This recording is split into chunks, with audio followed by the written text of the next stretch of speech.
Title: In Her Eyes, Episode 3. Static and Skin.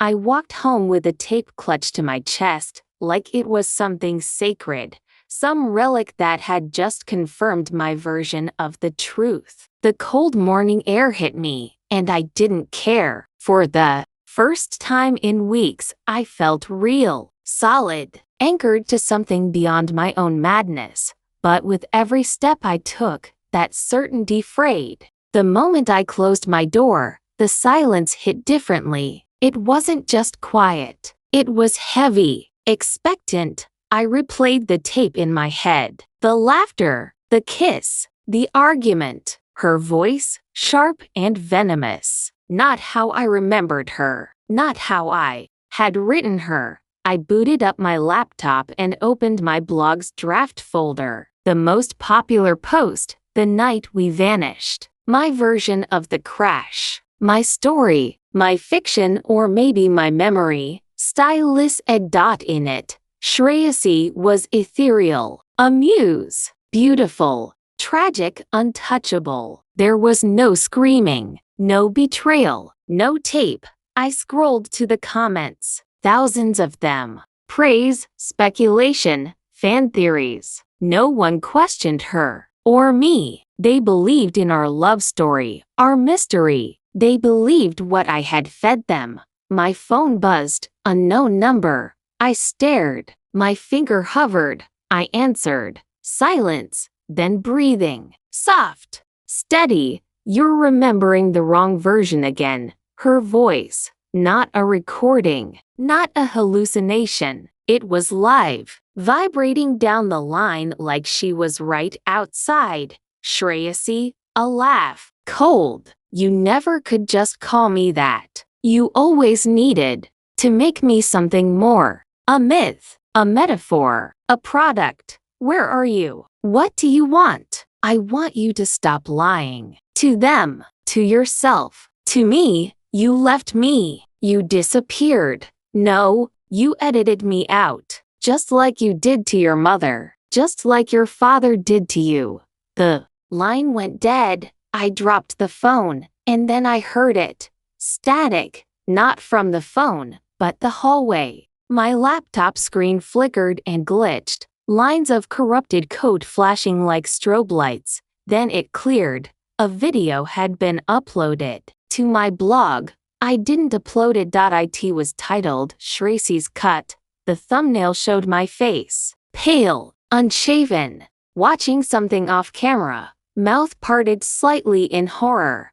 I clicked play. It was raw footage. The tape again, but not the version Gareth had shown me. This one went longer, past the argument, past the glitch. She stood over me, crying, her mascara smeared. Do you even see me, Damon? Or just what I look like in your stories? I didn't reply, just stared. She slapped the camera. It fell, then silence, blackness. My heart pounded. I hadn't seen this footage before. I would remember. I had to remember. New footage cut in. Me post-crash. Hospital bed. Bandages. Eyes empty. Then text overlaid the screen. This is not fiction. This is the edit he never showed you. The video ended. I looked at the views. Already in the thousands. Refresh. Tens of thousands. Comments pouring in. Is this real? What the hell, Damon? She deserved better. How much of the blog is made up? I stumbled back from the desk. She had hacked me. Or someone had. Someone who wanted revenge. Someone who knew enough to ruin me. I opened the notebook again. Skimmed through the pages. Near the end, a loose sheet fell out. It was a page torn from my original manuscript. Marked in red ink. This is where you broke me. Circled paragraph. She smiled through bloodied teeth, kissed me like a curse, and whispered goodbye as the fire bloomed around us. I held her hand until the end, or until I imagined one. There had been no fire, no goodbye, just screaming, and me, crawling away. I opened my window. half expecting to see her on the street, but instead, someone had chalked a message on the pavement below. Just one word, liar. The video was still live. I tried to take it down, logged into my dashboard, fingers trembling over the keyboard. The option to delete was grayed out. I clicked everything, edit, hide, report. Nothing worked. It was like someone had hard-coded it into the backend, welded into the bones of my blog. I emailed my tech guy, Jay, with the subject line urgent. Breach. Then I did what any normal person would do. I unplugged the router and threw my phone across the room. Silence returned. But it wasn't relief, it was pressure. My flat felt like it was closing in on me. The air too still, like someone was holding their breath behind a curtain.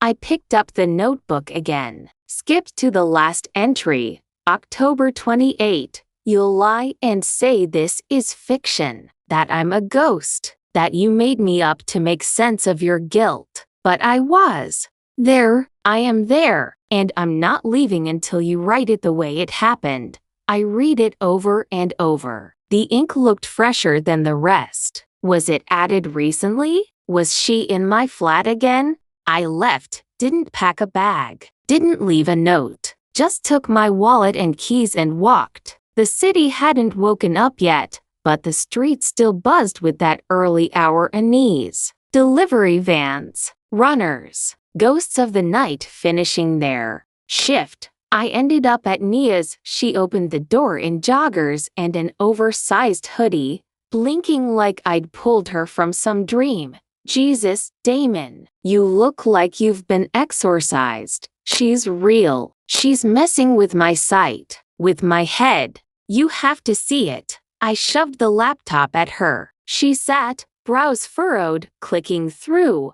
After a few minutes, she looked up. Okay, this is either the most elaborate cry for help I've ever seen, or you're in some serious danger.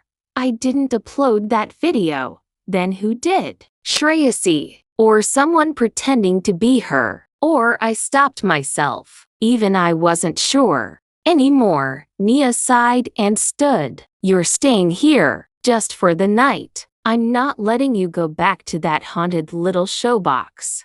I nodded, grateful. Exhausted, I slept on her couch, fitfully. Woke up every hour from dreams I couldn't quite remember. At 3:12 a.m., I sat up gasping. There was a draft. The living room window was open. A printed page fluttered against the coffee table. I picked it up. It was from my upcoming manuscript, the draft I hadn't even sent to the publisher yet. The scene where Shreyasi first says she loves me, except it had been rewritten. She didn't say she loved me. She said she used me. Said she was only ever staying close enough to watch me fail. At the bottom of the page, in red ink, truth isn't beautiful. Stop pretending it is. I ran to Nia's room. What? What's wrong? I held up the page. Someone's in your flat. We searched everything. No one.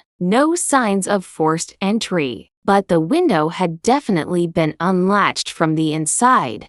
I couldn't explain it. I couldn't prove any of it. But Nia saw something shift in my face. She didn't argue. Maybe it's time to talk to someone.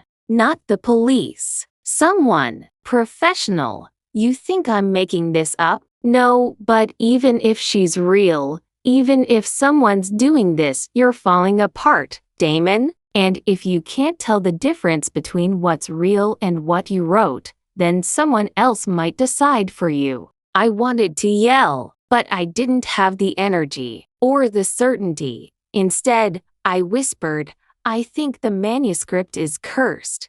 Nia looked at me like I'd stepped off the deep end. Every time I write something that isn't true, something that turns her into fiction, she fights back. Like the words bleed out into the world and she follows. You sound like one of your readers. Maybe they were right. Maybe I never should have tried to turn her into a story. She crossed her arms. So stop. That night, I opened a blank document. Typed, "This is the true story of Shreyasi Roy." No edits, no metaphors, just memory. I wrote until dawn, the honest version, the ugly version, the version where I ignored her pain, used her for inspiration, gaslit her until she didn't know what was real, left her bleeding and alone on a road I barely remember. I hit save. My phone buzzed. New email from Shreyasi. Roy subject line. Good. Now keep going. End of episode 3.